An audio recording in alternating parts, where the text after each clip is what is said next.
Se tem uma figura que se tornou muito odiada por conta daquilo mesmo que plantou e colheu, esse cara foi Mbappé. E se também é um fato que as polêmicas se encheram por causa dele, o cara também não é fraco jogando bola, o que acaba ajudando demais no levantamento de ego dele e da forma como ele conduz suas falas. Mesmo ainda tão novo, Mbappé é um daqueles jogadores prodígios que são as maiores apostas para a conquista de uma Copa, e não é à toa que ele vem com tanta moral para tentar alcançar um bicampeonato mundial e consagrar seu nome na história. Mas para conseguir isso vai ter que passar por grandes seleções e fazer junto com a seleção algo que nem mesmo as atuais campeãs realmente conseguiram: evitar um vexame logo na fase de grupos, já que as atuais campeãs europeias desde o ano de 2010 vêm seguindo a mesma cartilha. Mas Mbappé tá confiante a tal ponto que subestimou o nível das seleções sul-americanas, tal qual a brasileira, e foi detonado por nomes como Tite, que soltaram o verbo. Deixa o like, se inscreva no canal e vamos logo ao que importa. Não faz nem tanto tempo assim que Mbappé tinha se gabado do nível das seleções europeias, além da preparação pré-copa das equipes que, segundo Mbappé, são bem superiores às das equipes sul-americanas. Quelles sont pour toi les 5 sélections favorites? Il y a la France déjà. Après, il y a pas mal d'équipes européennes aussi, parce que l'avantage qu'on a nous les Européens, c'est qu'on joue toujours nous entre nous et on a des matchs de haut niveau. Comme par exemple la National League, on a des matchs de haut niveau tout le temps, donc quand on arrive à la Coupe du Monde, on est prêt. On est prêt. Là où le Brésil et l'Argentine, ils n'ont pas ce niveau-là. En Amérique du Sud, le football n'est pas aussi avancé qu'en Europe. Donc c'est pour ça que les dernières Coupes du Monde, quand vous regardez, c'est toujours les Européens qui gagnent. The comments by Kylian Mbappé are shrouded by ignorance, really. It's just uninformed. It's not knowing the difficulties of qualifying in Copa. You simply just do not know. You may have your opinion, but it's an uninformed opinion. Na ocasião em questão, o treinador Tite da seleção brasileira já tinha dado uma resposta daquelas pro jogador. Forte para mim que o Mbappé está se referindo não são das eliminatórias, talvez ele esteja falando nesses enfrentamentos que é da Nation League ou que ela é de amistosos de europeus, mas não de uma eliminatória. Eu estava falando recentemente com um cronista uruguaio, ele disse, jogar na Bolívia é muito difícil, jogar em Cochabamba é muito difícil. Seguramente esse recorte o Mbappé não tem. O Mbappé não sabe essa dificuldade, não buscou essa dificuldade. Nós não temos, com todo o perdão, o Azerbaijão para jogar.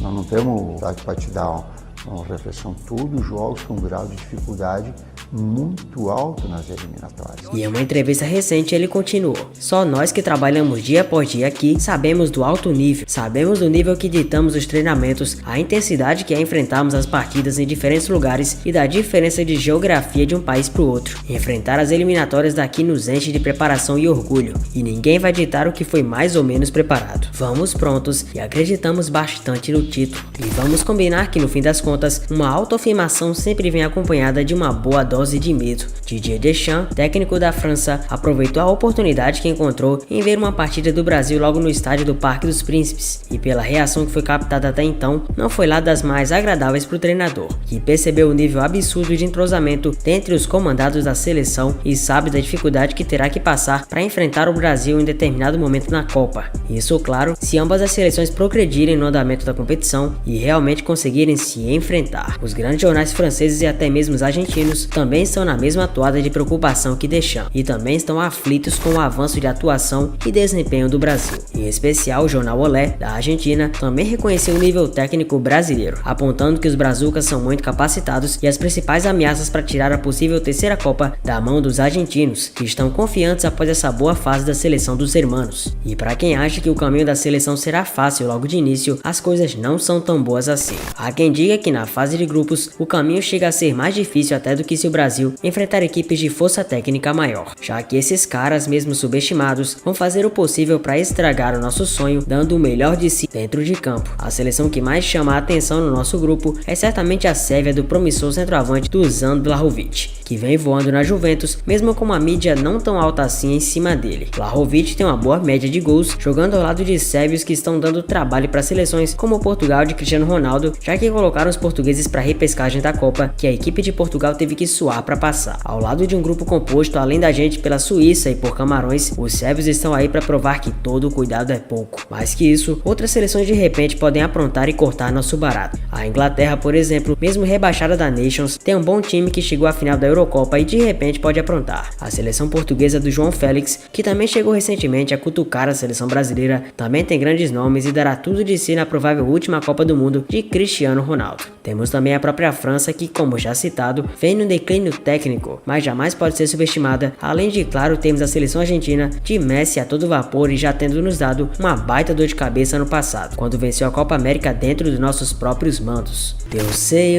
Você sabe que no período atual que a gente vive, o país está completamente dividido. E a Copa do Mundo desse ano acabou se tornando próxima do período eleitoral. E mesmo que no Brasil só se fale de uma coisa atualmente, eu tenho certeza que nem eu, nem você que está me assistindo, esquecemos a competição que ocorrerá lá no início de novembro. E se tem algo que para guerras, derrota crises e faz um país entrar em êxtase, certamente é a magia que o futebol traz. Em partidas que todos param o que estão fazendo para lutar e torcer juntos por um só objetivo. A Copa do Mundo vem aí e certamente será mais discutida e colocada no eixo quando a contagem regressiva realmente acontecer e estivermos próximos de mais um evento daqueles. Não faz nem tanto tempo assim que tanto eu como você víamos uma seleção brasileira muito mais desvalorizada do que o habitual, perdendo credibilidade no mundo após o fatídico 7-1 e sendo jogada de escanteio por parte dos analistas gringos que passaram a duvidar do potencial canarinho para qualquer que fosse a competição. Mas agora o cenário está se alterando completamente e ao invés de termos medo deles, são os gringos que realmente estão com medo da gente. Toni Kroos, um jogador que foi surgindo aos poucos na liga alemã e não possuía nome algum até que aos poucos foi se tornando um dos caras mais consolidados do planeta bola. Ele fez e faz parte do que é provavelmente o maior trio do meio campo consolidado da história do Real Madrid. E no mesmo ano que surgiu para jogar nos madridistas, em 2014, protagonizou junto com sua seleção uma das vitórias mais emblemáticas da história das Copas. Não foram 1, nem 2, nem 3, já que foram 7 gols da Alemanha em cima dos brasileiros, que jamais esqueceram o peso e a dor de perder daquela forma logo na própria casa, numa Copa em que muitos apostavam todas as fichas que seríamos campeões no grito. Apesar de termos uma equipe não tão organizada taticamente como deveria ser, Kroos é um dos maiores jogadores dos últimos tempos de sua geração, e a Alemanha tem muito de seu prestígio na história recente por conta dele. Mais que isso, tanto na seleção como no dito maior clube do mundo, ele é um intocável multicampeão, conquistando tantas Champions que mal cabem em sua imensa sala de troféus. O alemão não teve declínio algum em sua carreira, ele que sempre declarou não ser muito a favor de estar no centro das atenções e ter um jeito mais comedido fora dos campos, se mostra ser alguém de extrema desenvoltura e zero timidez quando está perto dele. Ele recentemente declarou que está aposentado de sua seleção, mas continua jogando e acompanhando o futebol como poucos. Sua visão de jogo vai muito além de aplicar com a bola nos pés, e seu reconhecimento sobre futebol é incrível. Um dos grandes carrascos da seleção, o meio-campista afirmou com ênfase que a seleção brasileira é a grande favorita para essa Copa que virá. Ele afirmou o seguinte: "Para mim a seleção brasileira é realmente a equipe favorita. Está ganhando tudo que pode e deve nesse momento antes da Copa, e mais que isso, tem jogadores excepcionais. Acompanho inclusive 4 caras que já estiveram ou estão por aqui e sei do talento que ambos têm." Disse Kroos se referindo aos jogadores Éder Militão, Casemiro, Rodrigo e Vinícius Júnior. Casemiro já saiu recentemente dos merengues para atuar no Manchester United, mas formou ao lado de Kroos e o croata Luka Modric uma muralha intocável e qualificada na meiuca do Real Madrid. Kroos sabe que o sangue dos jogadores brasileiros pulsa de um jeito diferente dentro das 4 linhas, acompanha o desenvolvimento dos jogadores brasileiros e tem noção de que a seleção alemã, para quem irá torcer, vai precisar se desdobrar imensamente para derrotar os brasileiros num possível confronto. E de números bem-sucedidos, Toni Kroos entende, já que foi ele o jogador que alcançou 106 partidas com a camisa alemã, balançando a rede 17 vezes e concluindo sua jornada com 19 assistências. E não é só ele que tá todo elogio com a seleção, a mídia de fora tá demais. Se liga só, a verdade é que a Copa do Mundo está cada vez mais próxima, e por mais que as eleições estejam batendo a nossa porta, novembro também está logo na cola. A seleção brasileira tá pedindo passagem e todos já estão fazendo suas apostas de qual seleção sairá campeã do Catar. Não só os brasileiros, mas também os gringos estão em polvorosa analisando a canarinha, que tá bailando em campo e só encantando. E com autoridade, os triunfos da seleção brasileira sobre as seleções de Gana e Tunísia renderam uma série de elogios da grande imprensa internacional aos brasileiros. O diário AS da Espanha destacou as atuações mágicas desenvolvidas pela seleção brasileira e intitulou a matéria da última vitória da seleção canarinha como "O Brasil assusta".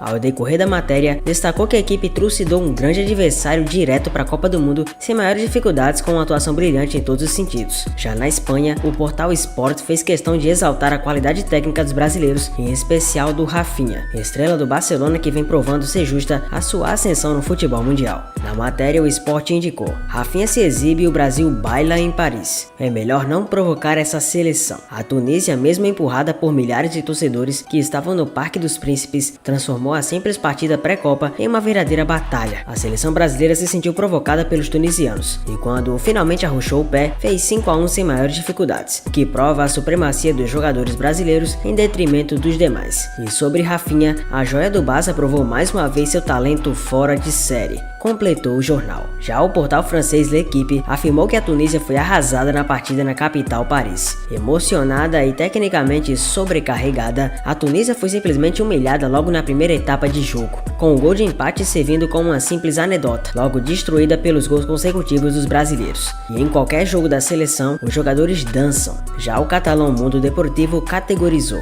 ninguém vai conseguir mudar o DNA do povo brasileiro, que vê a vida e o futebol como uma festa. Além disso, também falou um pouco sobre o episódio indesejável que Richarlison passou. O pombo por muito pouco não foi atingido por uma banana no jogo em questão e categorizou o episódio como lamentável. Mas não é somente de hoje que os brasileiros são aclamados assim. Na imprensa argentina, um locutor ficou surpreso com o tamanho favoritismo que foi depositado nos brasileiros. A emoção ao se lidar com uma Copa é única, é sempre a mesma, como se fôssemos muito crianças de novo. É um momento em que as pessoas conseguem tirar um pouco do tempo das suas vidas loucas para depositarem suas esperanças numa única partida de futebol. E nós, brasileiros, num contexto tão sofrido, merecemos esse troféu. Nossa equipe é muito forte e talentos não faltam. Organizados nós também somos, e não à toa somos os favoritos para a mágica acontecer novamente. Você estará firme e forte para torcer para a seleção? Eu quero que você deixe sua impressão aqui mesmo nos comentários. Se inscreva no Cefute para mais vídeos como esse e eu te vejo, é claro, no próximo vídeo. Até mais!